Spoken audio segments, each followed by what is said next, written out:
அருட்பெருஞ்சோதி அருட்பெருஞ்சோதி தனிப்பெரும் கருணை அருட்பெருஞ்சோதி. எல்லா உயிர்களும் இன்புற்று வாழ்க, வள்ளல் மலரடி வாழ்க வாழ்க, கொல்லா விரதம் குவளை எல்லாம் ஓங்குக, நல்லோர் நினைத்த நலம் பெறுக, நன்று நினைத்த எல்லோரும் வாழ்க இசைந்து. உலக மக்களே, அறிவார்ந்த அன்பர்களே, ஆண்மநேய ஒருமைப்பாடுடைய அன்பர்களே, வல்லப்பமான நமக்கு அள்ளிய திருவொட்பாவிலிருந்து அருட்பெருஞ்சோதி ஆண்டவருடைய திருவிளையாடல்களை பார்த்து கொண்டிருக்கிறோம். ஏற்கனவே இந்த பிரபஞ்சம் தோன்றிய காலத்திலிருந்தே சமயங்களிலும் மதங்களிலும் மார்க்கங்களிலும் கூறப்பட்ட எவ்வளவோ திருவிளையாடல்களை நீங்கள் கேட்டிருப்பீர்கள். ஆனால் அருட்பெருஞ்சோதி ஆண்டவர் இயற்கை உண்மை விளக்க கடவுளாகிய அருட்பெருஞ்சோதி ஆண்டவர் ஆதியும் அந்தமில்லா தோன்றிய இறைவன், சுயமாக தோன்றிய இறைவன். அவருடைய திருவிளையாடல்களை இதுவரையில் நீங்கள் கேள்விப்பட்டிருக்க மாட்டீர்கள் என்பதை நான் கருதி திருவெட்பாவிலிருந்து அருட்பெருஞ்சாண்டவர் எப்படியெல்லாம் திருவிளையாடல் செய்தார் என்பதை நாம் பார்த்து கொண்டிருக்கிறோம்.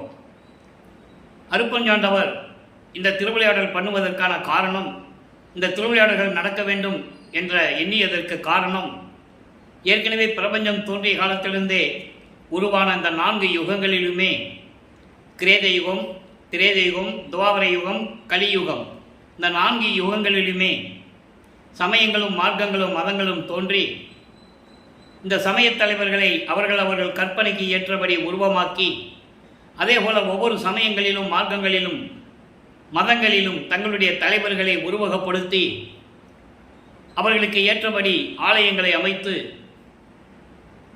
ஆலயங்களுக்கு ஏற்றபடி வழிபாட்டு முறைகளை அமைத்து மக்களை வழிபட செய்து விட்டார்கள்.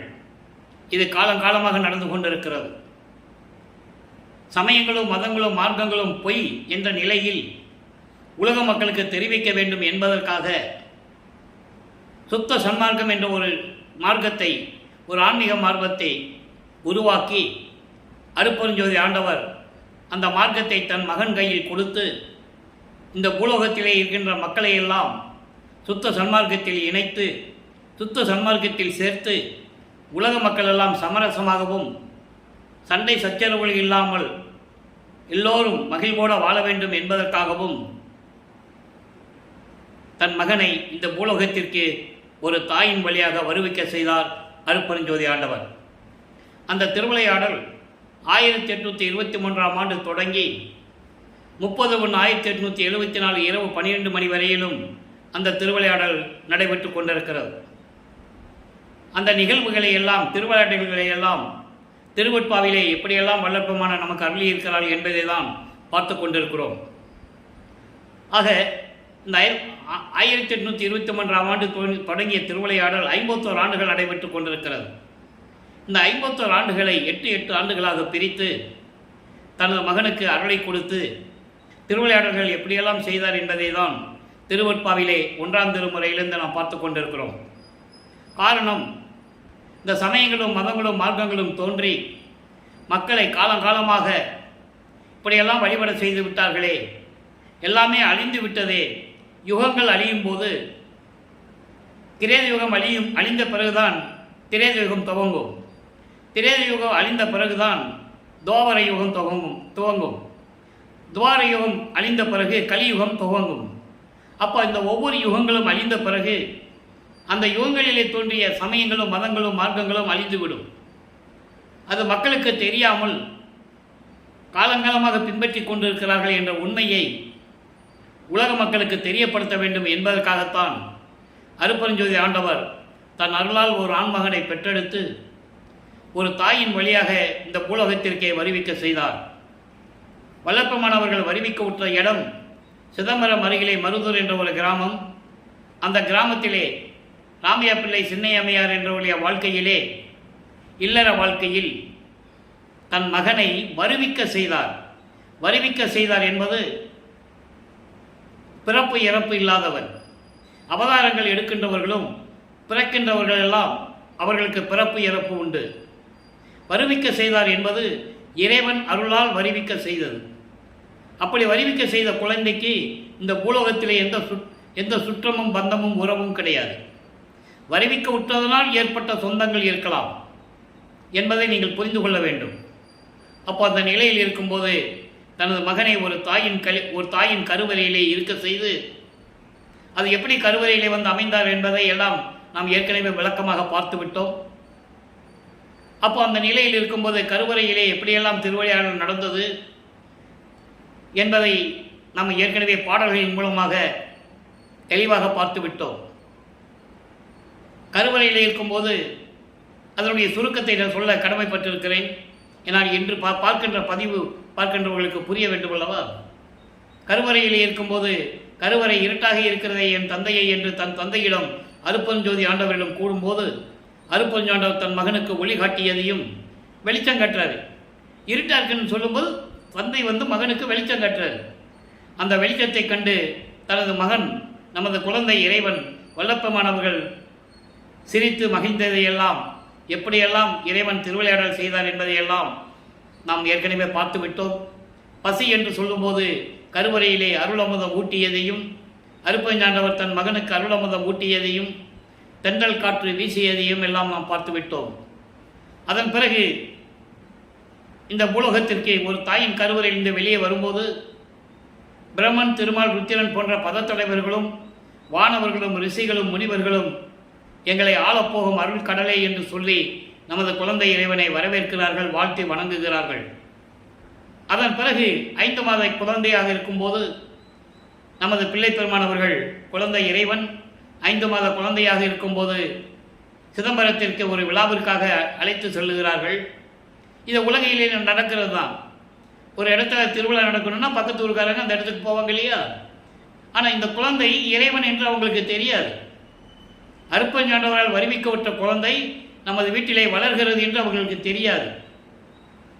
ஏனால் இந்த நிகழ்வுகளெல்லாம் மக்களிடம் யாரும் கூறவில்லை. திருவெண்காட்டான் வீட்டில் திருவெண்காட்டான் என்பது பட்டினத்தார், பிற்காலத்தில் பட்டினத்தார் என்று அழைக்கப்பட்டவர். நான் ஏற்கனவே கூறியது அன்பர்களே, திருவெண்பாவை பற்றி பேசும்போது மற்ற நூல்களை பற்றி நான் பேசுவதில்லை. இருந்தாலும் சில இடங்களில் சில மக்களுக்கு விளக்கம் தர வேண்டும் என்பதற்காக சில எடுத்துக்காட்டுகளை கூற வேண்டியிருக்கிறது. திருவெண்காட்டான் வீட்டிலே சிவபெருமான் குழந்தையாக வளர்ந்ததை கூறினார்கள் இல்லையா? சிவபெருமான் தான் அவருக்கு மகனாக வந்தது. அதே போன்று அருப்பெருஞ்சாண்டவர் மகன் சுத்த சன்மார்க்கத்தை உலகிற்கு சொல்ல வேண்டும் என்பதற்காகவும் சமயங்களிலும் மதங்களிலும் மார்க்கங்களில் ஏற்பட்டு கொண்டிருக்கின்ற இந்த துன்பங்களை எல்லாம் உலக மக்களிடம் ஏற்பட்டுகின்ற இந்த துன்பங்களை எல்லாம் நீக்கி இன்புற்று வாழ வைக்க வேண்டும் என்பதற்காகவே ஒரு தாயின் கருவறையிலிருந்து வந்தார், வருவிக்க விட்டார் என்ற நிலையை உலக மக்களுக்கு யாரும் சொல்லவில்லை. அந்த வேறுபாட்டை நீங்கள் புரிஞ்சுக்கணும். எல்லாம் சொன்னார்கள், புராணங்களிலே இருக்கிறதெல்லாம் உண்மைதான். சிவபெருமான் தான் பட்டினத்தார் வீட்டில் வளர்ந்தது. அதன் பிறகு அவர் தான் அறிவுறுத்தி போன பிறகுதான் இவர் எல்லா வாழ்க்கையும் தொடர்ந்து இல்லற வாழ்க்கையை தொடர்ந்து துறவியாகிறாரு. அதை நீங்கள் புரிஞ்சுக்கணும். அதே போலதான் தன் மகனை ஒரு தாயின் கருவறையிலே இருக்க வைத்து அந்த மகனை அந்த உலகிலே ஈடுபட வைத்து 51 ஆண்டுகளிலும் இந்த உலகத்திலே பூலோகத்திலே இருக்க வைத்து அதன் பிறகு பிரிந்த சக்தியோடு மீண்டும் இணைந்து கொள்ளுகிறார் அருப்பெருஞ்சாண்டவர். இதுதான் கான்செப்ட், திருவிற்பாண்டிய கான்செப்ட். அப்போ இந்த நிலையை உலக மக்களுக்கு சொல்ல வேண்டும். சமயங்களோ மதங்களோ மார்கள் சூழ்ந்திருந்த காலகட்டங்களில் நமது பிள்ளை பெருமானவர்களும் சிவபெருமானை வழிபட்டு கொண்டிருந்தவர் தான். 1ஆம் ஆண்டிலிருந்து 8 ஆண்டுகள் வரைக்கும் 5 மாத குழந்தையிலே சிதம்பரத்திலே தில்லை தலைத்தடையை திரைதூக்க தரிசித்த போது வெய்வகை மேல் காட்டாதே எந்தனக்கே வெளியாய் காட்டிய மெய்புறமா மெய்ப்பொருளை என்று கூறுவார். வெளியாக காட்டிய இறைவன் தன் உருவத்தை, இறைவனுடைய உருவம் சுயரூபம் வெட்ட வெளியாக இருப்பது, அது சுத்த சன்மார்க்கத்தினுடைய இறைவன். அருப்பெருஞ்சோதி ஆண்டவர் என்ற நிலையை அப்போது தன் மகனுக்கு உணர்த்துகிறார் இறைவன். எங்கே? சிதம்பரத்திலே. அதன் பிறகு 1ஆம் ஆண்டிலிருந்து 8 ஆண்டுகள் வரைக்கும் தன் மகனுக்கு எந்த நிலையும் அவர் காட்டவில்லை. இவருக்கே தெரியாது, உலகியலிலே ஏதோ ஒரு குடும்பத்தில் பிறந்திருக்கும் அப்படின்னு தான் அவருக்கு தெரியும். அந்த நிலையில் இருக்கும்போது இவர் பள்ளிக்கூடத்துக்கும் போகிறதில்லை. அப்போ உலகியல் இருக்கிறவங்க வீட்டில் இருக்கிறவங்க சொல்லுவாங்கல்ல, பள்ளிக்கூடத்தில் சேர்த்தா போக மாட்டேன்றான், படிக்க மாட்டேன்றான் அப்படின்லாம் சொல்லுவாங்க இல்லையா? ஆனால் பாடலில் இருக்கின்ற உண்மையை நான் ஏன் பள்ளிக்கு செல்லவில்லை, நான் ஏன் யாராக குருவாக ஏற்றுக்கொள்ளவில்லை என்பதையெல்லாம் திருவருட்பாவிலே விளக்கமாக அருளியிருக்கிறார்கள் நமது பிள்ளை பெருமானவர்கள். அருட்பெருஞ்சாண்டவர் தன் பிள்ளைக்கு செல்வப்பிள்ளை என்று பெயரிடுகிறார். உலகியலிலே வருவிக்க உற்றதனால் அந்த வருவிக்க உற்ற குடும்பத்திலே ராமலிங்கம் என்று பெயரிடுகிறார்கள். பிற்காலத்திலே அவரை திரு அருட்பதாச வள்ளலார் என்று அழைக்கிறார்கள். அதனால்தான் நான் பிள்ளை பெருமான் என்று கூறுவதுண்டு.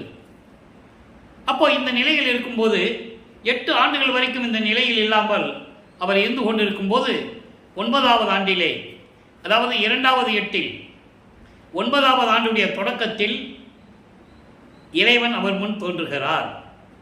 எப்படி தோன்றுகிறார், எப்படிப்பட்டவர் என்பதை பின்னாளில் தான் கூறுவார். நல்லா புரிஞ்சுக்கணும். இப்போ இவர் சமயங்களிலும் மதங்களிலும் மார்க்கங்களிலும் இருந்து கொண்டு சைவ நெறியில் இருந்து கொண்டிருக்கிறார். சைவ நெறியின் அடையாளமாகிய, சைவ சமயத்தின் அடையாளமாகிய திருநீர் பூசிக்கிட்டு, உத்தராட்ச மாலை போட்டுக்கிட்டு, சிவசிவா நமச்சிவாய ஓம் சிவாய நமா சிவசிவா என்று இறைவனை போற்றி வேண்டிக் கொண்டிருக்கிறார், வணங்கி கொண்டிருக்கிறார்.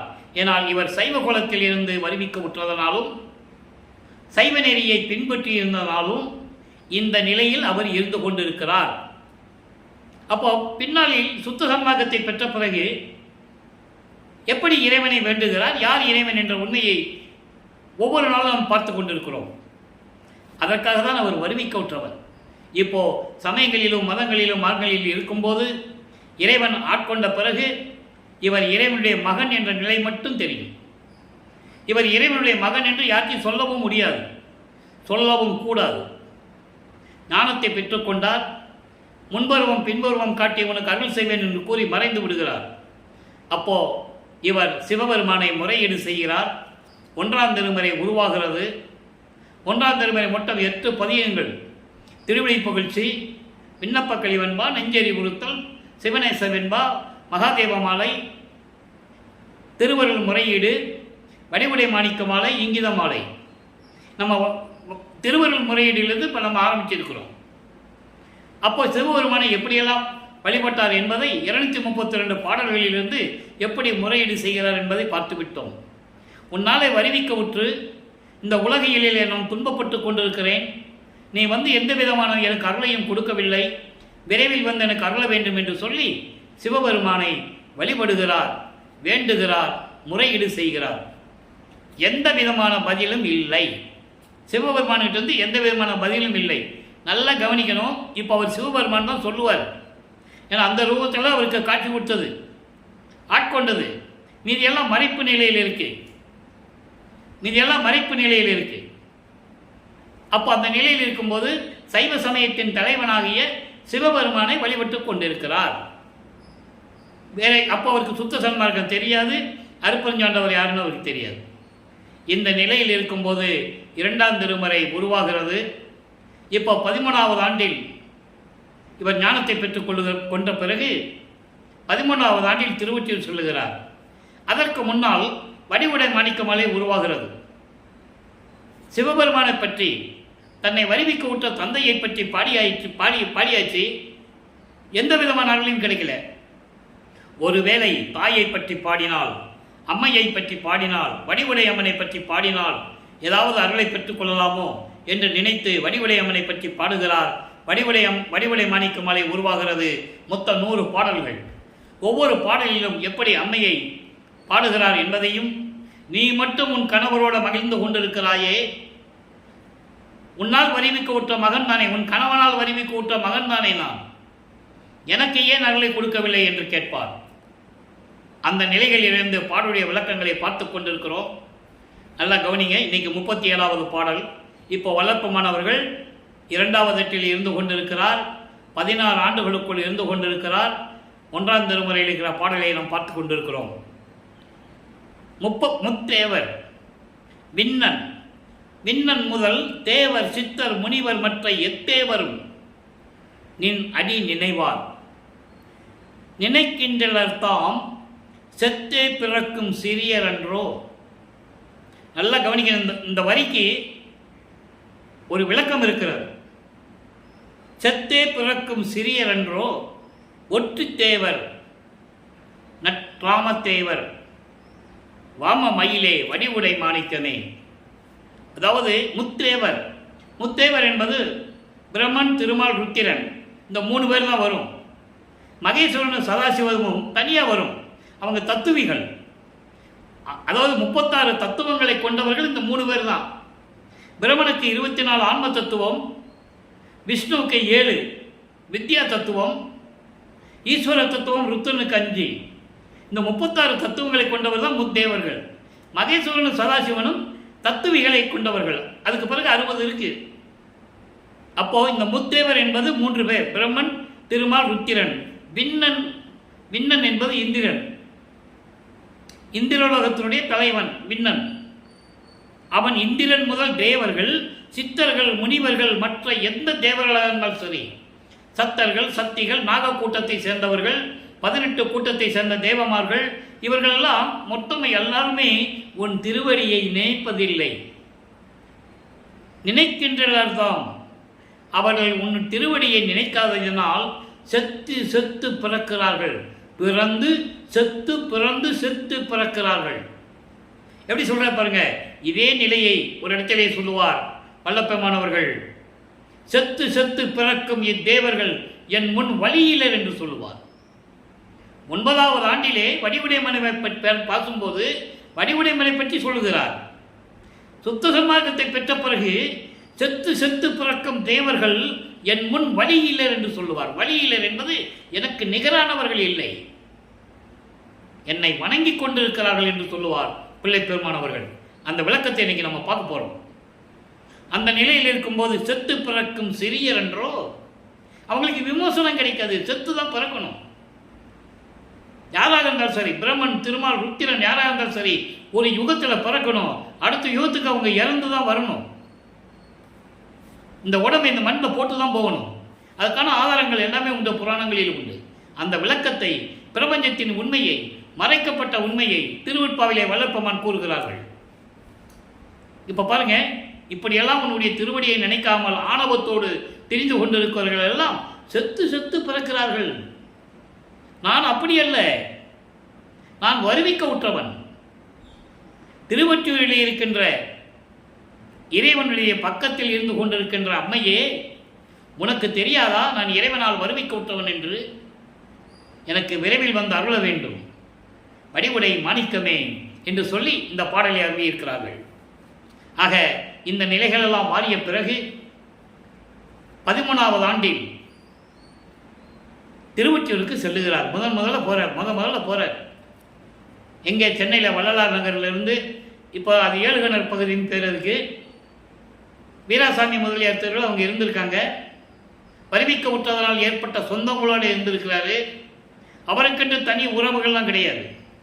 உறவுகள், பந்தங்கள், பாசங்கள் எதுவுமே கிடையாது அவருக்கு. அப்போ அவருக்கு தெரியாது. இறைவனுடைய மகன், வருவிக்க விட்டவன் மகன் தெரிந்த பிறகு யாருமே அவருக்கு உறவு கிடையாது.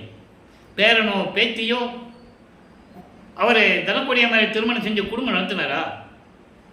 இந்த விளக்கத்தை எல்லாம் மக்களிடம் சொல்லாததினால் அவரை ஒரு வட்டத்துக்குள்ளே நிறுத்தி விட்டார்கள் வல்லற்பெருமானை என்பதை நான் பதிவு செய்ய கடமைப்பட்டிருக்கிறேன். ஆக இந்த நிலைகளெல்லாம் இருக்கும்போது முதலாக திருவொற்றியூர் செல்லுகிறார். தியாகராஜனை பற்றி பாடுகிறார். அங்கே இருக்கிற சிவபெருமான் பேரு தியாகராஜன். சிவபெருமானுக்கு ஒவ்வொரு ஊருக்கு ஒரு பேர் இருக்கு. அருப்பஞ்சோண்டருக்கு அப்படி இல்லை, ஒரே பெயர் அருப்பறிஞ்சதாண்டவர். காரணம், அவர்தான் இறைவன், இயற்கை உண்மை விளக்க கடவுள். இவர்கள்லாம் சைவ சமயத்தினுடைய தலைவர்கள் என்பதை தெளிவாக நமக்கு அருளியிருக்கிறார்கள். அதை பார்த்து கொண்டிருக்கிறோம். அப்போ இந்த நிலையில் இருக்கும்போது இவர் சிவபெருமானை பற்றி, அங்கே தியாகராஜ பெருமானை பற்றி பாடுகிறார். 2ஆம் திருமுறை உருவாகிறது. 113 பதியங்கள், 1207 பாடல்கள். இதுவரைக்கும் நம்ம 27 பதியங்களை அதில் பார்த்துருக்கோம். திருவருள் முறையில் முடிச்சுட்டு 1ஆம் திருமுறையில் இப்போ வடிவடை மணிமாளிக்கு பார்த்துட்டு இப்போ 2ஆம் திருமுறையில் 27 பதியங்களை நம்ம முடிச்சிருக்கோம். இதை ஏன் ஒரு பாடலை சொல்லி நம்ம விளக்கம் சொல்கிறோம்னா மக்களுக்கு புரியணும். இது திருவிளையாடல் நடந்தது மக்களுக்கு தெரியணும். சாதாரணமாக வந்த பாடல்கள் அல்ல இது. மற்றவர்களெல்லாம் இறைவனை பற்றி போற்றி போற்றி பாடினார்கள், இறைவனுடைய அருளை பெற்றார்கள், முக்தி அடைந்தார்கள், அவ்வளவுதான். திருவெட்பா அப்படி அல்ல. இறைவனால் அருளப்பட்டது, பிரபஞ்சத்தின் உண்மைகளை கூறக்கூடியது, இறைவனுடைய திருவிளையாடலை பற்றி கூறக்கூடியது. சுத்த சன்மார்க்கத்தை விளக்க வேண்டும் என்றால் 1ஆம் திருமுறையிலிருந்து தான் வரணும். இடையில என்ன பண்ணிட்டாங்கன்னா 5 திருமுறைகளை படிக்க வேண்டிய அவசியம் இல்லைன்ட்டாங்க. படிக்க வேண்டாம்னு சொல்றதுக்கு நம்ம யாரு? இறைவனர்களால் பட்ட திருவெட்பாவை படிக்க வேண்டாம்னு சொல்றதுக்கு நம்ம யாரு? ஏன்னா திருவிளையாடலை சொல்லும்போது, இவர் சுத்த சன்மார்க்கத்தை பற்றி பேசும்போது நம்ம அங்கிருந்து தான் வரணும். அதை புரிஞ்சுக்கணும் நீங்கள். அப்போ சிவபெருமானை பற்றி தியாகத்தை பற்றி பேசி பேசி பாடி பாடி ஒரு புரோஜனம் இல்லை அவருக்கு. ஒருவேளை திருமலை வயலுக்கு போனால் இறைவனுடைய அருளை பெற்று விடலாம் என்று சொல்லி அங்கே போவார். அங்கே இருக்கிற சிவபெருமான் பெயர் மாசிலாமணி. மாசிலாமணி மாசிலாமணி உருகி உருகி பாடுவார். ஒவ்வொரு பாடலும் எப்படி இருக்குன்னு தெரியுமா? அந்த விளக்கத்தையெல்லாம் நம்ம அப்பப்போ பார்த்துட்டோம். அதோடைய சுருக்கத்தை தான் இப்போ நான் சொல்லிகிட்டு இருக்கேன். ஏன்னா நம்ம அடுத்த ஸ்டெப்புக்கு போகணும். என்னை வருவிக்க செய்துவிட்டு உன்னை தேடி வந்தால், கால் கடிக்க நடந்து வந்தால், கால் வலிக்க நான் நடந்து வந்து உன்னை பார்க்க வரேன், ஏன் வரேன், எதுக்கு வரேன்னு கூட கேட்காம இருக்கிறையே, ஊமை மாதிரி நின்றுட்டு இருக்கையே, என் தந்தை ஏங்களா பேசுவார். ஏன்னா அவர் திருவிளையாடல் செஞ்சிட்டு இருக்கார். தன் மகனை பக்குவப்படுத்த வேண்டும். அதாவது பொறுமையை கொடுக்க, பொறுமையை கையாள வேண்டும், சிந்தித்து பார்க்க வேண்டும், தன் மகனை பக்குவப்படுத்த வேண்டும். இந்த நிலையில் தன் மகனை இருக்க வைத்துக் கொண்டிருக்கிறார் அருட்பெருஞ்சோதி ஆண்டவர். திருவள்ளத்தாயத்துக்கு போவார், அங்கே எந்த விதமான பதிலும் இல்லை. ஆக இந்த நிலை தொடர்ந்து கொண்டிருக்கிறது. இந்த நிலை தொடர்ந்து கொண்டிருக்கும் போது 2ஆம் திருமுறை சிகாமணி மலையிலே இப்போ நாம் பார்த்து கொண்டிருக்கிறோம். இன்னைக்கு 6வது பாடல். தவ நேயமாகும் நின் தாள் நேயமின்றி தடமுலையார் அவநேயமை கொண்டு அலைகின்ற பேதைக்கு அருள் புரிவாய். கேட்கிறார். நவநேயமாகி மனம் வாக்கு இறந்த நடுவொளியாம் சிவனை. இங்கே சிவனே தான் சொல்லுவார், சொல்லிதான் ஆகணும். சைவ சமயத்தின் தலைவன் சிவபெருமான். சுத்த சமயத்தை பெற்ற பிறகு சிவம் சொல்லுவார். சிவம்னா அருட்பெருஞ்சோதி. அந்த விளக்கத்தையெல்லாம் நம்ம பார்க்க போகிறோம். அப்போ சிவனே வைத்தியநாதா அமரர் சிகாமணியே என்ன சொல்கிறாருன்னா, அதாவது தவ நேயமாக்கும் நின் தாள் நேயமின்றி உயிர் இறக்கம் உடைய உனது திருவடிகளினுடைய அன்பு இல்லாமல், எனக்கு அன்பு கிடைக்காமல், தடமுலையார் என்பது அழகான பெண்களின் காம வலையில் சிக்கிக்கொண்டு அலைந்து கொண்டிருக்கின்ற இந்த பேதையன் தனக்கு நீ அருள் புரிவாய். ஏன் காம வலையில் சிக்கிக்கொண்டுன்னு சொல்லுகிறார் என்பதை நான் ஏற்கனவே பல பாடல்களிலே விளக்கம் கொடுத்திருக்கிறேன். வல்லப்பெருமானுக்கு காமம் இல்லை. நல்லா புரிஞ்சுக்கணும். காமம், குரோதம், லோபம், மோகம், மதம், ஆச்சரியம் 6 பிண்ட துரிசுகள் இல்லாதவர் நமது இறைவன் வல்லப்பெருமான் அவர்கள். பிண்ட துரிசுகள் அவருக்கு கிடையாது. ஆனால் இப்போ மறைப்பு நிலையில் இருப்பதால், உலகிலே வருவிக்க உற்றதனால் 16 ஆண்டுகள் ஆனால், ஒரு ஆண்மகனுக்கு 16 வயது வந்துவிட்டால் அவனுக்கு காமம் வரும், இயற்கை. அந்த நிலையில் இருக்கும்போது இவர் இறைவனை முறையில் செய்கிறார். இவர் மற்ற நிலைகளெல்லாம் மறைப்பு நிலையில் இருப்பதால் இறைவனிடம் வேண்டுகிறார். உன் மகன் அல்லவா நான், என்னை வருவிக்க செய்துவிட்டு என்னை காம வலையில் சிக்க வைத்து என்னை அலைமோத வைத்துக் கொண்டு துன்பப்படுத்திக் கொண்டிருக்கிறாயே, எனக்கு விரைவில் வந்து அருள் புரிய வேண்டும் என்று கூறுகிறார். நல்லா புரிஞ்சுக்கணும் நீங்க. அப்போ இறைவனை வேண்டி செய்துவிட்டு சொல்றாரு, நவநேயமாகும் என்று நவநிலைகளில் இருந்து கொண்டிருக்கின்ற இறைவன். விந்து, நாதம், பரவிந்து, பரநாதம், திக்கிராந்தம், சமவுனம், இப்படி சுத்தம், அதீதம், இப்படி 9 நிலைகள் இருக்கிறது. அந்த 9 நிலைகளில் இருந்து கொண்டும், நடுவெளியாக இருந்து கொண்டும், மனம், வாக்கு, அந்த கரணங்களை கடந்து, மனம், சித்தம், புத்தி, அகங்காரம், இந்த அந்த நிலைகளையும் அந்த கரணங்களையும் கடந்து நடுவெளியில் இருக்கின்ற சிவனே, விரைவில் வந்து எனக்கு அருள வேண்டும், அமரர் சிகாமணியே, என் வைத்தியநாதா என்று சொல்லி வேண்டுகிறார். ஆக வல்லப்பமானவர்கள் 16 ஆண்டுகள் வரைக்கும் இந்த நிலையில் இருந்து கொண்டிருக்கிறார். இறைவன் என்று மகன் தெரியும், இறைவனால் வருவிக்க உற்றவன் என்று தெரியும். ஆனால் எந்த அருளையும் பெற முடியாமல் எப்படியெல்லாம் துன்பப்பட்டு கொண்டிருக்கிறார், மனம் அறிந்து கொண்டிருக்கிறார் என்பதை நாம் இதுவரைக்கும் பார்த்து கொண்டிருக்கிறோம். ஏன்னா உலகில் அப்படிதான் நடக்கும். பள்ளிக்கூடத்துக்கு போகலை, வீட்லேயும் தங்குறது இல்லை, இஷ்டத்துக்கு வர்றது, எல்லாத்துக்கும் எந்திரிக்க முன்னால் போயிடுறது, எல்லாம் தூங்கின பிறகு வீட்டுக்கு வர்றது, அப்போ அவங்க பேசுவாங்கல்ல, இயற்கை தானே. ஒரு குழந்தை இப்படி இருந்தால் அவங்கள கண்டிக்கிறது இயற்கை தானே. ஏன்னா இவர் இறைவனுடைய மகன் அவங்களுக்கு தெரியாது இல்லை, இவரும் சொல்லக்கூடாது.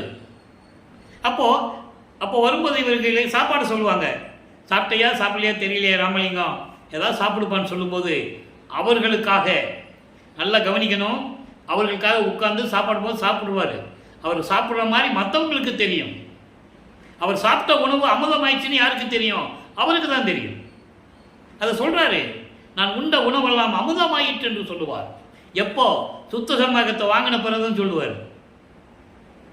பாடல் இருக்கு, முன்னாளில் நான் உண்ட உணவெல்லாம் அமுதமாயிற்றே என்று கூறுவார். அப்போ இவர் இறைவனுடைய மகன் தெரியும், மற்றவங்களுடைய கம்பல்சனுக்காக வற்புறுத்துறதுக்காக சாப்பிட்றாரு. அவர் சாப்பிட்றது மற்றவங்களுக்கு சாப்பிட்ற மாதிரி தெரியும், இவர் சாப்பிடுவார். ஆனால் அந்த உணவு அமுதமாகும். தன் மகன் அந்த உணவை தன் தந்தை அருப்பஞ்சாண்டவர் அமுதமாக்குவார் சொல்லுவார் அதை. அப்போ அந்த நிலையில் இருக்கும்போது இப்போ வல்லப்பமானவர்கள் 3வது எட்டில் அடி எடுத்து வைக்கிறார். 3/24, அதாவது 17வது ஆண்டிலிருந்து 24 ஆண்டுகளுக்குள் என்ன நடந்தது. இப்போ கொஞ்சம் மாறுபாடு தெரியும். இப்போ காலங்கள் மாறும்போது இப்போ திருவொற்றியூரில் பார்ப்பார், இப்போ காட்சி கொடுப்பார். தியாகராஜ பெருமான் காட்சி கொடுப்பார், மறைந்து விடுவார். மொத்தம் 19 பதியங்கள், 235 பாடல்களை நம்ம பார்த்துட்டோம். அதனுடைய சுருக்கம் எல்லா சிவபெருமானை பற்றி பாடும்போது அவருக்கு காட்சி கொடுப்பார், மறைஞ்சிடுவார். இந்த நிலை தொடர்ந்துகிட்டே இருக்கிறது. அப்போ இவர் மனம் வருத்தப்பட்டு தன் மனத்தில் இருக்கின்ற ஏக்கத்தை, தவிப்பை நாரையிடம் கிளிகளிடம் தூது சொல்லி அனுப்புவார். அந்த பதியங்களெல்லாம் பார்த்து விட்டோம். நாரையும் கிளியும் நாட்டூரும் தூது என்ற பதியத்திலே அதை பார்த்து விட்டோம். அது பிறகு திருவிழா காட்சி, திருவிழா திறம், பவனி வரும். உலகில் கோயில் என்ன பண்ணுவாங்க, மூலஸ்தானத்தில் இருக்கிற அந்த கடவுளை தூக்கி சப்பரத்தில் தேரில் வச்சு திருவிழா பவனி கொண்டு வருவாங்கல்ல, அந்த மாதிரி நிகழ்ச்சிகள்லாம் நடக்கும். இவருக்கு மட்டும் காட்சி கொடுத்துட்டு சிரிச்சுட்டே போவார். ஆனால் பேச மாட்டார் மகன்கிட்ட. பாட்டில் இருக்கிற விளக்கத்தை தான் உங்ககிட்ட நான் சொல்லிகிட்டு இருக்கேன், கதை இல்லை, கற்பனை இல்லை. அப்போ இந்த நிலையெல்லாம் தொடர்ந்துட்டு இருக்கும்போது என்னடா இப்படியே போயிட்டு இருக்கிறாரு, என்னதான் ஆகுமோன்னு தெரியலன்னு சொல்லி இப்போது உலகியல்ல வாழ்க்கையில் குடும்பத்தில் ஏதோ ஒரு நல்ல காரியம் பண்ணணும், இல்லை குடும்பத்தில் கஷ்டம் வருதுன்னா குறி கேட்க போவாங்க, ஜோசியம் கேட்க போவாங்கல்ல. அதே மாதிரி அந்த நிலையில் இருந்து கொண்டு இவரும் பாடல்களை இயற்றி உலக மக்களுக்கு தெரிவித்திருக்கிறார். ஒரு குறைத்தி பெண்ணிடம் போய் குறி கேட்க போவார், ஒரு ஜாதகம் கேட்க போவார். இந்த நிலைகளெல்லாம் கடந்த பிறகு இப்போ சிவபெருமான் இவரை பார்த்து தெருவழியாக ஓடுவார். 19வது பதியத்தில் 10 பாடல்லையே அந்த விளக்கங்கள் இருக்குது. 3ஆம் திருமுறையில் அற்புதமான நிகழ்வுகள்லாம் இருக்குது. இப்போ சிவபெருமான் ஏன் ஓடினார் அதுக்கான விளக்கத்தையும் நான் கொடுத்துருக்கேன். ஏன்னா இன்னும் காலங்கள் இருக்குது. இப்போ இவங்ககிட்ட மாட்டிக்க கூடாது. மாட்டினோம்னா நம்ம தப்பிக்க முடியாது, சிவபெருமானுக்கு தெரியும். அதனால் இப்போ காட்சி கொடுத்துட்டு நேராக இவர்கிட்ட வருவார். இவர் சந்தோஷமாக நின்றுட்டு இருப்பார், எப்படி இன்னைக்கு நமக்கு அருளை கொடுத்துருவாருன்னு. கண்ணை மூடி மெய்மறந்த நிலையில் இருக்கும்போது பக்கத்தில் வந்து கன்னத்தை கிள்ளி கொஞ்சி பேச மாட்டார், சும்மா கன்னத்தை கிள்ளுவார். கன்னத்தை கிள்றது, கட்டி பிடிக்கிறது, இப்படியெல்லாம் செய்வார். ஆனால் பேச மாட்டார். இவர் மெய் மறந்து இருக்கிற நேரத்தில் அப்படியே திரும்பி யூட்டன் எடுத்து அப்படியே தெருவழியாக ஓடிடுவார். யாரே? சிவபெருமான். இவர் பின்னாலே ஓடுவார், ஆனால் ஓட்டத்தை பிடிக்க முடியாது. அப்போ அங்கே இருக்கிறவங்க கேட்பாங்கல்ல, பார்த்துக்கிட்டே இருக்காங்களே தினமும், என்ன இந்த பையன் ராமலிங்கம் வந்து இப்படியே இங்கேயே வந்து காத்து கிடக்கிறாரு, இப்படியே இருக்கிறாரு, என்ன பண்ண போகிறான்னு தெரியல, எல்லாம் பேசிக்குவாங்கல்ல. அதே மாதிரி பேசிக்கிறாங்க. இவர்கிட்டே கேட்குறாங்க, என்ன ராமலிங்கம் இப்படி தெருவழியாக ஓடுறைய, யாரை பிடிக்க ஓடுற, ஒன்றுமே புரிய மாட்டேன் எங்களுக்குன்னு கேட்கும்போது அவர் சொல்லுவார், சிவபெருமானே ஓடுறாரு, நான் பிடிக்க ஓடினேன்னு சொல்லுவார். அப்போது சிவபெருமான் பிடிக்க ஓடணுன்னா அவங்க சொல்லுவாங்கள்ல, என்னப்பா கலியுகத்தில் இதெல்லாம் சாத்தியமா அப்படின்னு சொல்லுவாங்க. ஏன்னா கலியுகத்துடைய கடைசி கட்டத்தில் இந்த திருவிளையாடல் நடக்குது. வல்லப்பெருமான் வருவிக்க விட்டது 1823ஆம் ஆண்டு. இப்போ ஒரு 18 ஆண்டுகள் சேர்த்துக்காங்களேன். ஒரு 1841ஆம் ஆண்டிலிருந்து ஒரு 43 ஆண்டுகளுக்குள்ளே இந்த நிகழ்வுகள்லாம் அங்கே நடந்திருக்கணும். அப்போ இந்த நிகழ்ச்சி நடக்கும்போது இவர் சொல்கிறாரு, சிவபெருமான ஓடுறாரு, நான் பிடிக்க ஓடினேன், ஓட்டத்தை பிடிக்க முடியல, தப்பிச்சு போயிட்டாருன்னு சொல்லுவார். அப்போ அவங்க சொல்லுவாங்கள்ல, கலியுகத்தில் இதெல்லாம் நடக்கிறமா ராமலிங்கம்? இதெல்லாம் தேவையா? நீ சொல்கிறத நாங்களால் நம்ப முடியாதப்பா. சரி, அப்படியே இருந்தால் கூட அவனை கட்டிப்பிடிச்சு நீ என்ன பண்ண போகிற? உலகியல்ல இப்போ சொல்லுவாங்கல்ல, அவனே பிச்சையாண்டி பிச்சை எடுத்துக்கிட்டு இருக்கான். புராணங்களுக்கு தான் அவங்க சொல்லுவாங்க, மக்கள் சொல்லுவாங்கல்ல, இருக்க இடம் இல்லை, சுடுகாட்டில் படுத்திருக்கான். அதெல்லாம் இறைவனுடைய திருவிளையாடல் இருந்தால் கூட உலகியலில் பேசுகிறது உண்டு. அப்போ இவர் சொல்லுவார், நீங்கள் என்ன சொன்னாலும் சரி, நான் அவரை அடையாமல் விடவே மாட்டேன். ஏனென்றால் இறைவன் மீது நான் காதல் கொண்டுள்ளேன், அளவிட்ட காதல் கொண்டுள்ளேன். அந்த காதலை நான் கனவில் கூட நான் மறக்க மாட்டேன் அப்படின்னு சொல்லுவார். அதனால் பதியங்கள்லாம் நம்ம பார்த்துட்டோம். இப்போது இந்த நிலைகள்லாம் மாறிய பிறகு வல்லப்பெருமான் அவர்கள் 4வது ஏட்டில் அடியெடுத்து வைக்கிறார். 25வது ஆண்டிலிருந்து 32 ஆண்டுகளுக்குள் என்ன நடந்தது என்பதனுடைய ஒரு சுருக்கம். நம்ம ஏற்கனவே விலாவரியாக விளக்கமாக பாடலோட எல்லா உண்மைகளோட பாடலோட விளக்கத்தை பார்த்துட்டோம். ஏன்னா அது ஒரு சுருக்கத்தை சொன்னால் தான் அடுத்த ஸ்டெப்புக்கு நம்ம போக முடியும். அப்போது 27வது ஆண்டில் அவருக்கு கல்யாணம் பண்ணணும்னு சொல்கிறாங்க. இவர் எனக்கு கல்யாணம் வேண்டான்னு சொல்கிறாரு. ஏன்னா சொல்லி தான் ஆகணும். அவருக்கு தெரியும், இப்போ அவருக்கு சுத்த சன்மார்க்கம் இருக்கிறது தெரியும், அருட்பெருஞ்சோதி ஆண்டவர் தான் இறைவன் தெரியும், எதுக்காக இந்த பொண்ணை நம்ம கல்யாணம் பண்ணுறது அவருக்கும் தெரியும். தனக்கூடிய அம்மையாரை நம்ம எதுக்கு கல்யாணம் பண்ணுறோம், அந்த பொண்ணு ஏன் நமக்கு அக்கா மகளாக இந்த குடும்பத்தில் பிறந்தா அப்படின்ற நிலையில் அவருக்கு இப்போ தெரியும்.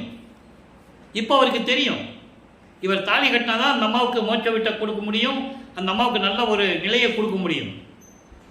அந்த நிலையில் இருக்கும்போது இவர் முடியாதுன்னு சொல்ல அவங்க ஒரு முனிவர்கிட்ட கூட்டு போவாங்க, ஒரு சாமியார்கிட்ட. அந்த சாமியார் யாருன்னா அருட்பெருஞ்சாண்டவர். அவர் பேர் ராமலிங்கம் தான் சொல்லுவாங்க. இது செவி வெளி வந்த செய்திகளாக உண்டு, உண்மைதான். ஆனால் பாடல்களில் ஒரு சூட்சமமான விளக்கங்கள் இருக்கும். உன்னை தேடி நீ கல்யாணம் பண்ண சொல்ல போய் தானே நான் பண்ணுனேன்னு சொல்லுவார். நீ தாலி கட்ட சொன்னேன், கட்டினேன், அவ்வளோதான், முடிஞ்சு போச்சு. ஆனால் நீ என் கல்யாணத்துக்கு வரலையே. சுந்தரனுக்கு மட்டும் 2 கல்யாணம் பண்ணி வச்ச இல்லை, நீ போன இல்லை. அதே மாதிரி நீ அதே மாதிரி கல்யாணத்துக்கு வரேன்னு சொல்லு, நான் எத்தனை கல்யாணம் வேணாலும் பண்ணுறேன்னு சொல்லுவார், பாட்டில் இருக்கு.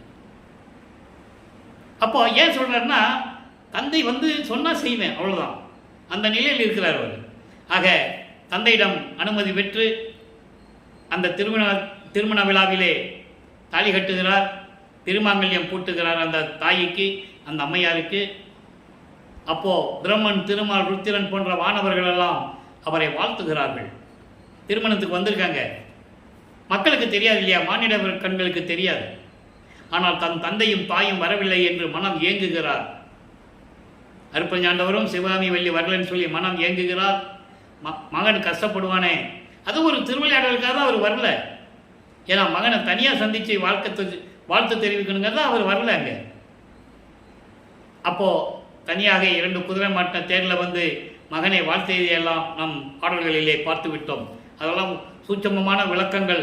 அந்த விளக்கங்கள்லாம் இறைவனுடைய அருளை பெற்றிருந்தால் தான் சொல்ல முடியும். நூல் விளக்கங்களெல்லாம் யாராலையும் சொல்ல முடியாது. அப்போ இந்த நிலையில் இருக்கும்போது இப்போ உலகப்பற்றை துறக்க வேண்டும். உலகப்பற்றை துறந்து விட்டார், உலகியல் வாழ்க்கையை துறந்து விட்டார். என காலங்கள் நெருங்கி விட்டது. இப்போது வல்லற்பமானவர்கள் 5வது எட்டுக்கு போகணும். 33வது ஆண்டிலிருந்து 40 ஆண்டுகளுக்குள் என்ன நடந்ததுன்னு சொல்லணும். என்ன நடந்ததுன்னு நம்ம ஏற்கனவே பார்த்துட்டோம். இப்போது முடிவான ஒரு முடிவுக்கு வந்துட்டார். இனிமேல் திருவொற்றியூருக்கோ திருவள்ளித்தாயத்துக்கோ எங்கேயும் போகக்கூடாது. இறைவனை வரட்டுன்னு சொல்லி இருக்கிற இடத்துல கதவை பூட்டி தாப்பா போட்டார். அப்போ இறைவன் வருகிறார். மகனுடைய நிலையை பார்த்து அருளை கொடுக்க வேண்டும் என்று விண்ணுலகத்திலிருந்து மண்ணுலகிற்கு எப்படியெல்லாம் நடந்து வந்தார் என்பதை, ஒவ்வொரு பாடலின் மூலமாக எப்படியெல்லாம் அருளை கொடுத்தார் என்பதை பார்த்து விட்டோம். இப்போது 4ஆம் திருமுறையிலே பத்திமாலை என்ற பகுதியிலிருந்து பார்த்து கொண்டிருக்கிறோம். இன்னைக்கு 2வது பாடல். ஏற்கனவே எல்லாம் வாங்கிட்டாரு. மறுபடியும் மகனுக்கு விடுபட்ட அருளை கொடுக்கிறார். விடுபட்ட அருள் என்பதை ஏமசித்தியை எப்படியெல்லாம் பெற்றுக்கொண்டார் என்பதை ஒவ்வொரு பாடலின் மூலமாக நாம் பார்த்து கொண்டிருக்கிறோம். இன்னைக்கு பத்திமாலை பிரசாத மாலையை நம்ம பார்த்துட்டோம். பிரசாத மாலை இனிமேல் உனக்கு திருநீறு தேவையில்லை, சமயங்கள் மதங்களில் மார்க்கங்களில் கூறப்பட்ட எந்த சங்கற்ப விகற்பங்களும் உனக்கு தேவையில்லை என்று கூறிய பகுதியெல்லாம் நாம் பார்த்து விட்டோம். இப்போ பத்திமாலை இன்னைக்கு 2வது பாடல். அன்புடையாய் அடியேன் நான் அருள் அரிமை அறியேன், உன்னால் வருவிக்க உற்று. இந்த வரிக்கு விளக்கம் பாருங்க. உன்னால் வருவிக்க உற்று இத்தனை ஆண்டுகாலமாக இந்த பூலோகத்திலே நான் இருந்தபோது உன்னுடைய அருள் அருமையை நான் தெரியாமல் இருந்தேன். அறியாதே மறுத்த பிழை அத்தனையும் பொறுத்து நான் தெரியாமல் செய்த தவறுகளை எல்லாம் அத்தனையும் முழுவதுமாக மன்னித்து இந்த வன்புடையேன் தன்னை, இந்த இளியவன் தன்னை அப்படிலாம் சொல்லுவார். வன்புடையேன் கொடியவன் அப்படிலாம் சொல்லுவார். தன்னை தாழ்த்தி கொள்ளுகிறார் தந்தையிடம். அப்படிப்பட்டவனை அழைத்து திரும்பவும் என் கரத்தே வலிந்து அளித்த பெருங்கருணை. திரும்பவும் அன்றரை திரும்பவும் ஏன் சொன்னார்? ஏற்கனவே எல்லாரையும் கொடுத்தாச்சு. திரும்பவும் அப்படின்னா விடுபட்டார்களை கொடுக்கணும், மகனுக்கு கொடுக்கணும். ஏனால் ஏமசித்தி, சாகா கல்வி, தத்துவங்களை நிகரம் செய்தல், அதுக்கப்புறம் கடவுள் நிலையை அம்மதமாயார். முதல்ல ஏமசித்தி கொடுக்கணும். முதல்ல எல்லாரையும் கொடுத்துட்டாரு. இப்போ ஏமசித்தியை கொடுக்கணும்ல, அதனால் திரும்ப வந்து கொடுக்குறாரு. ஏமசித்தியை வாங்கிட்டு தான் தத்துவங்களை கடந்து தான் சாகா கல்வியை வாங்குறதுக்கு அங்கே போகணும். எங்கே? சுத்த சிவஞான வெளிக்கு. அப்போது திரும்பவும் எனக்கு கொடுத்து என்ற மனமும் இன்புடைய கண்களும் விட்டு அகலாதே. இன்னும் அந்த காட்சி என்னை விட்டு போகவில்லை, இன்னும் விளங்குகின்றது, இன்னும் என் கண்ணுக்குள்ளேயே இருக்குது. நீ வந்து எனக்கு அந்த அருளை கொடுக்கும்போது எப்படி வந்த அந்த காட்சி, கண்கொள்ளா காட்சி இன்னும் என் கண்களில் விட்டு அகலவில்லை. இருந்தாலும் இந்த என் வெய்ய மனம் உருகா, இருந்தாலும் இன்னும் எனக்கு இரக்கம் ஏற்படவில்லையே, தயவும் கருணையும் எனக்கு வரவில்லையே என்று கூறுகிறார். காரணம் அண்டர்லைன் அந்த வார்த்தை. சுத்த சன்மார்க்கம் பெற்றாதான் அந்த நிலை வரும், இல்லைன்னா வராது. தயவும் கருணையும் உயிர் இரக்கமும் உயிர் நேயமும் சுத்த சன்மார்க்கத்தை பெற்றாதான் வரும். சமயங்களிலும் மதங்களிலும் மார்க்கங்களில் இருக்கும்போது எனக்கு அது இல்லைன்னு சொல்கிறார். உருகவில்லை என்புடைய உடலும். என்புடைய உடலும்னா இந்த எலும்பாலும் சதைகளாலும் நரம்புகளாலும் இரத்த நான்களாலும் சூழப்பட்ட இந்த உடம்பு, இதற்கு உருகல் அரிதளவே. இதுக்கு எப்படி உருகும்? இதில் என்ன வியப்பு இருக்கிறது? இதெல்லாம் ஒன்றும் வியப்பு இல்லை. இனித்த நடம் புரிந்து மன்றில் தனித்த சிவக்கொழுந்தே. நல்லா கவனிக்கணும். இப்போ சிவக்கொழுந்தேன்னு சொல்லுவார், தனித்த சிவக்கொழுந்தேன்னு சொல்லுவார். ஆனால் சுத்த சன்மார்க்கத்தை பெற்ற பிறகு எப்படியெல்லாம் கூறுவார் என்பதை நாம் பார்க்க போகிறோம். இப்போ இந்த நிலையில் இருக்கும்போது வல்லப்பெருமானவர்கள் 32 ஆண்டுகளை கடந்து 33வது ஆண்டில் அடியெடுத்து வைக்கும்போது இப்போ எல்லா அருளையும் பெற்றுக்கொண்டால், எல்லா பற்றுகளையும் விட்டுவிட்டால், வெள்ளாடை அணிந்து முக்காடு போட்டு இப்போ சுத்த சன்மார்க்கத்தை பெறுவதற்காக சுத்த சிவஞான வெளிக்கு சென்று கொண்டிருக்கிறார். சாகா கல்வியை கற்க வேண்டும். ஏம சித்தியை வாங்கியாச்சு, தத்துவ சித்தியை வாங்கியாச்சு, தத்துவங்களை கடக்கிற சித்தியை வாங்கியாச்சு, அந்தங்களை கடக்கிற சித்தியை வாங்கியாச்சு, முத்தேகத்தை வாங்கியாச்சு, எல்லாம் வாங்கியாச்சு. சாகா கல்வியை சுத்த சன்மார்க்கம் அங்கே போய் வாங்கணும். அருப்பெருஞ்சோதியும் திருவருள் செங்கலாட்சியும் இறைவன் வந்து தன்னோடு 2 கலப்பதும் மேட்டுக்குப்பத்தில். அதை நம்ம பின்னால் பார்க்க போகிறோம். இப்போது அண்டங்களை கடந்து தத்துவங்களை கடந்து பறந்து சென்று கொண்டிருக்கிறார். சுத்த சிவஞான வெளிக்கு முதல்ல போகிறார். 33வது ஆண்டில் முதல்ல போகிறார். எப்படி 13வது ஆண்டில் முதலாக திருவெற்றூருக்கு சென்றாரோ அதே போல 33வது ஆண்டில் முதலாக அண்டங்களை கடந்து பறந்து சென்று கொண்டிருக்கிறார். அப்போ போறாரு சுத்த சிவஞான வெளியில் இல்லை ஒரே கூட்டமாக இருக்கு. அன்பர்களே, ஏற்கனவே நான் கூறியது போல இது கதையல்ல, கற்பனை அல்ல, பாடல்களில் இருக்கின்ற விளக்கத்தை உங்களுக்கு கூறிக்கொண்டிருக்கிறேன். இறைவனுடைய அருளையும் தயவையும் பெற்றுக்கொண்டு நான் 6 திருமுறைகளுக்கும் விளக்கம் எழுதியிருக்கிறேன். சதுரகிரியிலே என்னை 3 ஆண்டுகள் உட்கார வைத்து இறைவன் கொடுத்த விளக்கத்தை தான் உங்களுக்கு நான் சொல்லிக் கொண்டிருக்கிறேன். நான் தமிழ் இலக்கியம் கற்றவன் அல்ல, நான் படித்ததெல்லாம் வேற. ஏன் இதை சொல்கிறேன்னா என்னுடைய பெருமைக்காக அல்ல, இறைவனுடைய அருளுக்காக. எப்படியெல்லாம் எனக்கு விளக்கம் கொடுத்தார் என்பதை உலக மக்களுக்கு தெரியப்படுத்த வேண்டும் அல்லவா? அந்த விளக்கத்தை வைத்து தான் உங்களுக்கு நான் சொல்லிக் கொண்டிருக்கிறேன். அப்போ அவங்க தேவர்கள் தான் முதல்ல நிற்கிறாங்க. இன்னும் ஒரே கூட்டமாக இருக்குது அப்படின்னு இவர் வியப்பாக பார்க்குறாரு. நம்ம கரெக்டான சரியான இடத்துக்கு வந்துட்டோம் அப்படின்னு சொல்லும்போது தேவர்கள் தான் முதல்ல இவரை பார்க்குறாங்க, பார்த்து இவரை வணங்குறாங்க. அதுக்கப்புறம் தான் பிரம்மன் திருமாலாம் நிற்கிறாங்க. முதல்ல நிற்கிறாங்க. சத்யஞான சாமி படிக்க கீழே தான் நிற்கணும், அவங்களால உள்ளே போக முடியாது. என்ன நடந்தாலும் இவர் வெளியிருந்து தான் பார்க்கணும். சத்யஞான சிவக்குள்ளே போகிறதுக்கு ஒரே தகுதி உள்ளாலும் நமது பிள்ளை பெருமான் அவர்கள் தான் என்பதை இங்கே நான் பதிவு செய்ய கடமைப்பட்டிருக்கிறேன். அப்போது அந்த நிலையில் இருக்கும்போது தேவர்கள்லாம் சொல்கிறாங்க, சாமி நீங்கள் போங்கன்னு செய்ய காட்டுறாங்க. ஏன் இங்கே நிற்கிறீங்கன்னு அவர் கேட்கும்போது, நீங்கள் இதுக்கு தகுதியானவர்கள், நீங்கள் உள்ளே செல்லுங்கன்னு சொல்கிறார். இந்த விளக்கெல்லாம் எப்படி தெரியும் அப்படின்னு நீங்கள் கேட்டால் ஒரே பதில், இறைவன் கொடுத்த விளக்கம்தான். பாடல்களிலே உண்டு, சூட்சமமான இடங்கள் உண்டு, சூட்சமான விளக்கங்கள் உண்டு, இறைவன் கொடுத்த விளக்கம்தான். இது என்னுடைய சொந்த கற்பனையோ கதை அல்ல. அப்போது அந்த நிலையில் போகும்போது சத்தியஞான சபைக்குள்ள போகிறாரு, மகனை வரவேற்கிறார் அருட்பெருஞ்சோதி ஆண்டவர். மகனே, இந்த ஆடைகளை எல்லாம் களைந்து விட்டு புனித நீராடி புத்தாடை அணிந்து அணிகலன்களை எல்லாம் அணிந்து நீ வர வேண்டும், விரைவில் வருவாயாக, உனக்கு மணிமுகடம் சூட்ட வேண்டும், 2.5 நாளிகைக்குள் 1 மணி நேரத்துக்குள்ளே எல்லாம் நடக்கணும், விரைவில் வா என்று கூறுகிறார். பாடல்களிலே உண்டு. அப்போ அதே மாதிரி இவர் வருகிறார், அங்கே அமர்ந்து கொள்ளுகிறார். சிங்காசனத்திலே, அங்கே வைக்கப்பட்ட அலங்கரிக்கப்பட்ட சிங்காசனத்திலே அமர்ந்து கொள்ளுகிறார். உலகறிய, இந்த பிரபஞ்சம் அறிய பிரகடனப்படுத்துகிறார் அருட்பெருஞ்சோதி ஆண்டவர். என் மகன் இவர், பிரபஞ்சத்தை ஆளப்போகின்றவன் என்ற நிலையில் சுத்த சன்மார்க்கத்தை கையிலே கொடுத்து, மகனே இனிமேல் சுத்த சன்மார்க்கம் உன்மார்க்கம். அதனால்தான் வல்லப்பெருமான் சொல்லுவார், இது என் மார்க்கம் என்று சொல்லுவார். உன்மார்க்கம் என்று சொல்லி சாகா கல்வியை கற்றுக் கொடுக்கிறார். அந்த சாகா கல்வியை கற்றுக் கொடுப்பதை எல்லாரும் கீழே இருந்து தான் பார்த்துட்டு இருக்காங்க. பிரம்மன் திருமாலிலிருந்து அதை பாடலிலே சொல்லுவார். மையர்கள் வியப்பிலே 112வது பதிகம் 6ஆம் திருமுறையிலே கூறுவார், நாகாதிபனும் நாராயணனும் நான்முகனும் நறுமுறும் எனவே நான் அமுதம் அளித்தாய் நானும் உண்டு துண்ணவே சாகா களியை பயிற்று தந்த தயவை சாற்றறுக்கரிது என்று கூறுவார். பாடல்கள் உண்டு. அந்த மாதிரி எல்லாமே சாகா கல்வியை கற்றுக்கொண்டு சுத்த சன்மார்க்கத்தை வாங்கி கொண்டு மறுபடியும் பூலோகத்திற்கு வருகிறார் நமது பிள்ளை பெருமானவர்கள். வந்து கருங்குழியிலே உறைவிடமாக கொண்டுள்ளார். அதற்கு முன்னால் நடந்த உலகியல் செய்திகள் எல்லாம் உண்டு. சிதம்பரத்திலே பரசுராமனை சந்தித்ததாகவும், இந்த கருங்குழியில் இருக்கின்ற வெங்கட ரெட்டியார் அவர்களை அங்கே சந்தித்ததாகவும் இப்படி நிகழ்வுகள்லாம் உண்டு. அந்த விளக்கத்துக்குள்ளே நம்ம போக வேண்டாம், இருக்கட்டும். அப்போது கருங்குழியிலே வந்து உறைவிடமாக கொண்ட பிறகு கருங்குழியிலே 9 ஆண்டுகளிலே அருட்பெருஞ்சோதி ஆண்டவரும் தன் மகனும் தந்தையும் எப்படியெல்லாம் உரையாடினார்கள், அங்கே இருந்து கொண்டு என்னென்ன அருளையெல்லாம் பெற்றுக்கொண்டார் என்பதை பாடல்களிலே முழுவதுமாக பார்த்து விட்டோம். இப்போ வல்லப்பெருமானவர்கள் 6வது எட்டில் இருந்து கொண்டிருக்கிறார். 41வது ஆண்டிலிருந்து 48 ஆண்டுகளுக்குள் என்ன நடந்தது, மிகவும் முக்கியமாக 44வது ஆண்டிலிருந்து 48 ஆண்டுகளுக்குள் தர்மசாலையில் என்ன நடந்தது என்பதை இப்போ நாம் பார்த்துக்கிட்டு இருக்கோம்.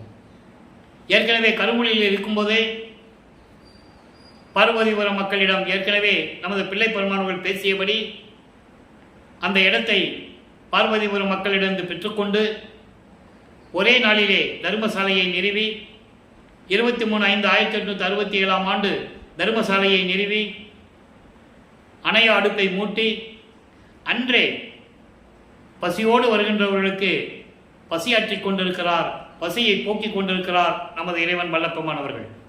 இந்த நிலை நடந்து கொண்டிருக்கும் போது அங்கே ஜீவகாருண்ய ஒழுக்கம் உருவாகிறது.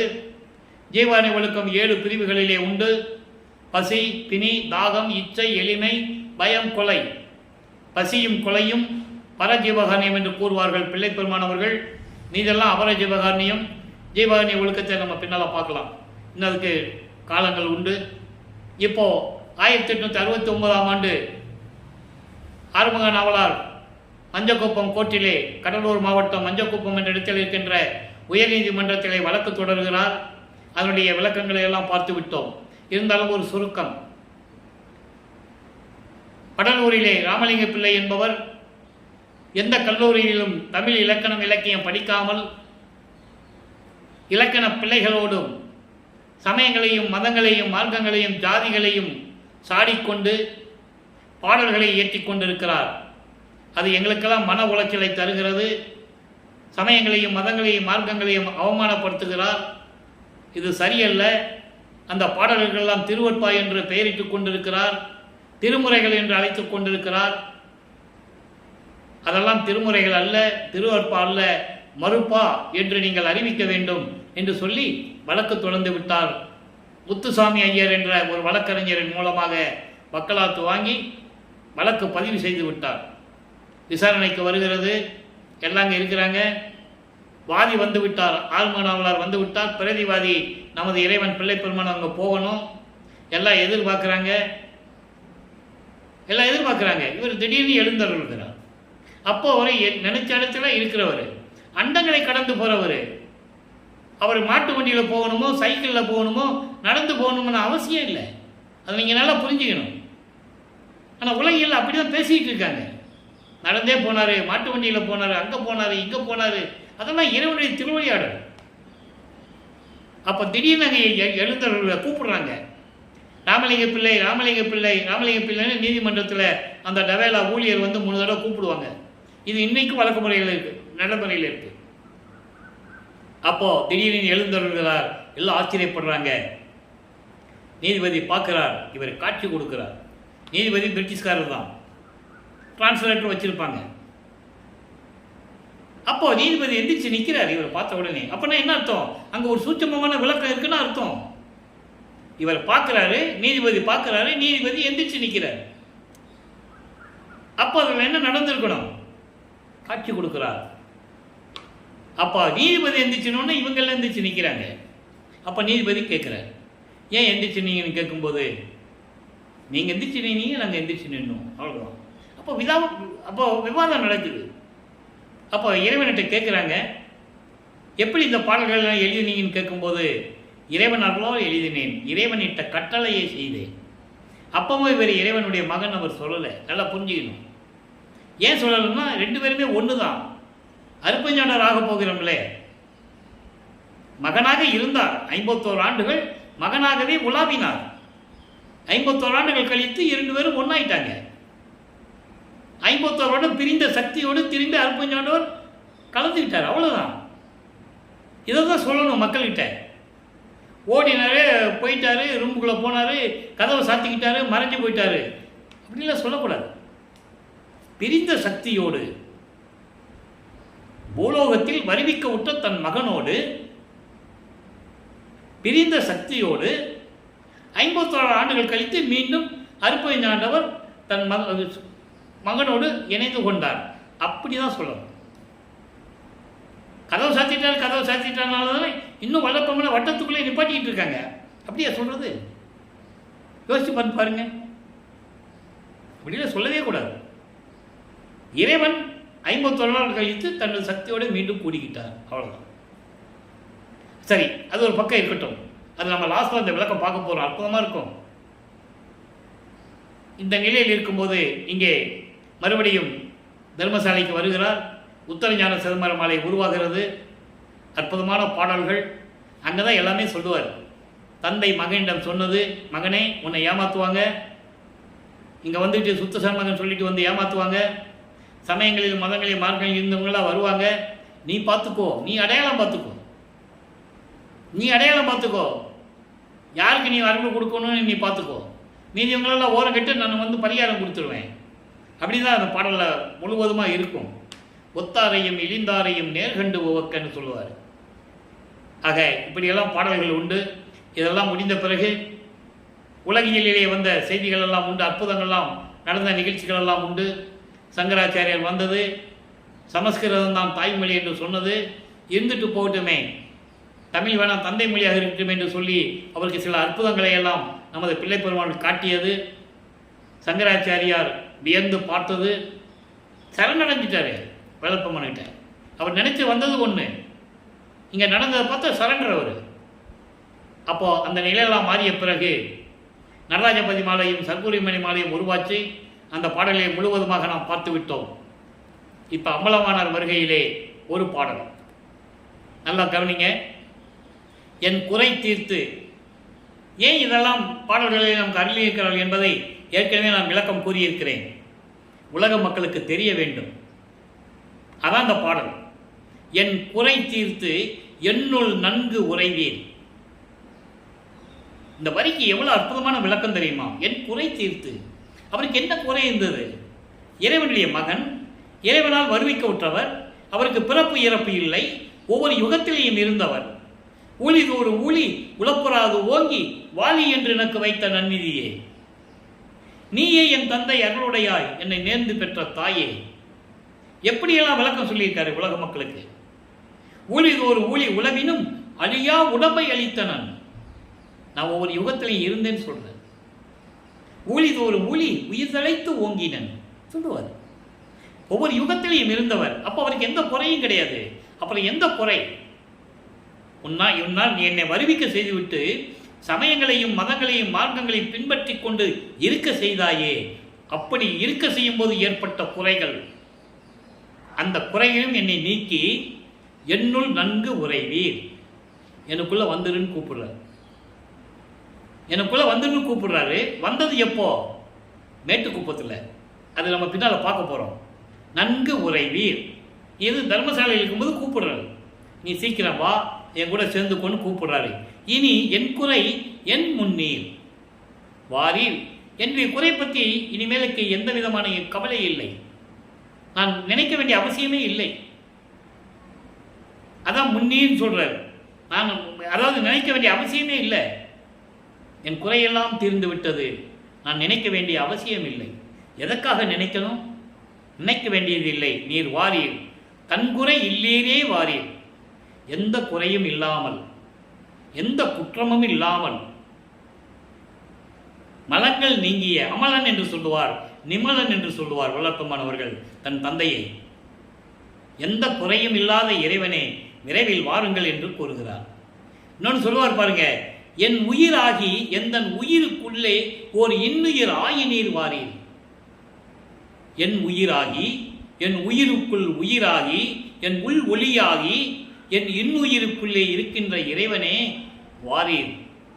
என் உயிர் நாதரே வாரீர். இப்படி இறைவனை கூப்பிடுகிறார். அப்பொழுது இந்த நிலையில் இருக்கும்போது அனுபவமாலை என்ற ஒரு பாடலிலே 37வது பாடல், 147வது பதிகம். தேவர்களே முனிவர்களே சிறந்த முத்தர் தாமோ. தேவர்களோ முனிவர்களோ சிறந்த முத்தவர்கள் தாமோ, தேர்ந்த சிவ யோகிகளோ செம்பொருள் கண்டாரோ. எப்படி சொல்றார் பாருங்க. அனுபவ மாலை என்பது இறைவனிலிருந்து பெற்ற அனுபவங்களை கூறுவது, உலக மக்களுக்கு தெரிவிப்பது. தன்னை மனைவியாகவும் இறைவனை கணவனாகவும் வர்ணனை செய்து, உள்ளத்தை தோழியாக வர்ணனை செய்து உலக மக்களிடம் தன் பெற்ற அனுபவங்களை கூறுகிறார். தேவர்களாக இருந்தாலும் சரி, முனிவர்களாக இருந்தாலும் சரி, முத்தர்களாக இருந்தாலும் சரி, முத்தி அடைந்தவர்கள். முத்தி என்பது ஒரு நிலைதான். அதன் பிறகு ஒரு நிலை இருக்கிறது, சித்தி என்ற ஒரு நிலை. அகவலியில் படிச்சிருப்பீங்க நீங்க. முத்தி என்பது நிலை சேர்ந்த முந்தொரு சாதனம். முத்தி என்பது இன்னொரு சாதனம் போறதுக்கு, இதுக்கு முன்னால் இருக்கிற ஒரு சாதனத்துக்கு போறதுக்கு ஒரு வழிதான். சித்தி என்பது அப்படி அல்ல. சித்தி என்பது நிலை சேர்ந்த அனுபவம். ஆக இந்த நிலையில் இருக்கும்போது தேர்ந்த சிவயோகிகள், அதாவது சிறந்த சிவயோகிகள் செம்பொருள் கண்டாரோ, மெய்ப்பொருளை கண்டவர்கள், மெய்ப்பொருளை உணர்ந்தவர்கள் யாராக இருந்தாலும் சரி. மூவர்களோ என்பது பிரம்மன், திருமால், ருத்திரன். ஐவர்களோ இவங்க 3 பேரை சேர்த்து இன்னும் 2 பேரை சேர்த்துக்கணும், மகேஸ்வரன் சதாசிவத்தையும். இந்த ஐவர்களோ முதல் பறையோ, எல்லாரும் சேர்ந்து பறையோ சக்தியும் சிவனும். பறையோ பரமோ என்று சொல்லுகிறார். பறையோ பரம் என்பார் சக்தியும் சிவனும் சேர்ந்து. தேவர்கள், முனிவர்கள், சித்தர்கள், முத்தர்கள், சிவயோகிகள் யாராக இருந்தாலும் சரி, மூவர்கள் இருந்தாலும் சரி, ஐவர்களாக இருந்தாலும் சரி, சக்தியும் சிவனாக இருந்தாலும் சரி, முன்னிய என் தனி தலைவர் தம் இயலை உணர்ந்தார். என்னுடைய தனி தலைவர் அருப்பஞ்சோதி ஆண்டவர்களை, அருப்பஞ்சோதி ஆண்டவருடைய அருள் தன்மையை உணர்ந்தார். யாவர்களும் அல்ல, யாரும் இறைவனுடைய தன்மையை உணரவே இல்லை.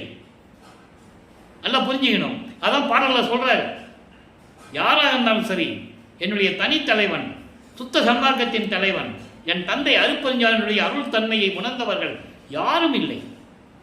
யான் உணர்ந்து மொழிவதற்கு அமையுமோ? நான் மட்டும் அவருடைய அருள் திறமையெல்லாம் முழுவதும் சொல்வதற்கு என்னால் முடியுமா? ஒரு சிறிதும் அமையாது கண்டாய். தோழியிடம் சொல்லுவது போல, உள்ளத்திடம் சொல்லுவது போல உலக மக்களுக்கு சொல்றாரு. உலக மக்களே, தேவர்கள் இருந்தாலும் சரி, தேவர்கள், முனிவர்கள், சித்தர்கள், முத்தர்கள், சிவயோகிகள் பிரம்மன், திருமால், ருத்திரன், மகேஸ்வரன், சதாசிவம் முதல் பராசக்தியும் சிவனுமாகனாலும் சரி, யாராக இருந்தாலும் சரி. சிவனை தனியாக கொண்டு வந்துட்டாரா? அருப்பஞ்சாண்ட வேற, சிவன் வேற கொண்டு வந்துட்டார். சிவன் என்பது சைவ சமயத்தின் தலைவன். நீங்கள் சிவபெருமானை கும்பிட்டுக்கலாம், தின்னூர் பூசிக்கலாம், உத்தராட்சமலை போட்டுக்கலாம், என்ன வேணாலும் பண்ணலாம், என்ன வேணாலும் சாப்பிடலாம். அங்கே விதிமுறைகள் கிடையாது. மனம் போனபடி போகலாம். ஆனால் சுத்த சன்மார்க்கம் அப்படி அல்ல. கொலையும் கொலையும் முதல்ல தவிர்த்திருக்க வேண்டும். இந்த சமயங்களிலும் கூறப்பட்ட சங்கற்ப விகற்பங்களை நீக்கிவிட வேண்டும். அடையாளங்களே இருக்கக்கூடாது. அப்படிப்பட்ட நிலையில் இருக்கும்போது அவருடைய பெருமையை யாரால் சொல்ல முடியும்? என்னால் மட்டும் முடியுமா? முடியாது. அவளோடும் அன்பர் தொலை சிற்றவையில் நல்லா கவனிக்கணும். ஆவலோடு, அவளோடு என்ன? இறைவன் மீது உள்ள அன்போடு. சாதுக்கள் எல்லாம் சுத்த சன்மார்க்கத்தை சேர்ந்த சம்சாரிகள். சாதுக்கள், சம்சாரிகள் அவங்கெல்லாம் சைவ நிலையில் இருக்கின்றவர்கள். அப்படிப்பட்டவர்கள் எல்லாம் வணங்க சிற்றவையில் நடிப்பார். சுத்த சிவஞான வழியிலே இருக்கின்ற சத்தியஞான சபையிலே நடிப்பார். இந்த இந்த நிகழ்வெல்லாம் நடக்கும்போது இங்கே சத்தியஞான சபை இல்லை. நல்லா புரிஞ்சுக்கணும் நீங்கள். அதுக்கப்புறம் தான் உருவாகிறது. அங்கே எப்படி சத்தியஞான சபை இருக்கோ அதே நிலையில் இங்கே சத்தியஞான சபை உருவாகிறது. அவர் பெருமை அவர் அறிவார். அவர் பெருமை அவர் அறிவார். அவருடைய பெருமையை அவருக்கு தானே தெரியும், வேறு யாருக்கும் தெரியாது என்ற நிலையை நமக்கு அருளி இருக்கிறார்கள். எனவே அன்பர்களே, இறைவனுடைய என்று பார்த்த திருவிளையாடலுடைய நிகழ்வுகளெல்லாம் உங்களுக்கு புரிந்திருக்கும் என்று நான் கருதுகிறேன். காரணம், வல்லப்பெருமானவர்கள் வரிமிக்க விட்ட காரணம் என்ன? அந்த நிலையை தான் நம்ம பார்த்துட்டு இருக்கோம்.